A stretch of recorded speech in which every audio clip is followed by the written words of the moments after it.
Hey guys, Mr. B here. So I've got a Jeep Patriot right now and the change oil light is on. I just got done doing an oil change, so I need to reset it.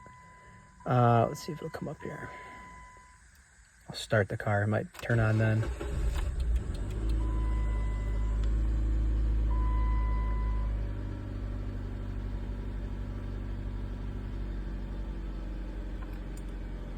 There it is, change oil. Okay, so if you want to reset that, you turn the car off, key out, turn the key back to the on position without the engine running, wait a few seconds, and then push the gas pedal down 3 times slowly and hold it. 1, 2, 3. I'm gonna go ahead and let off, turn the key off, and then we'll start it back up and see if it went away.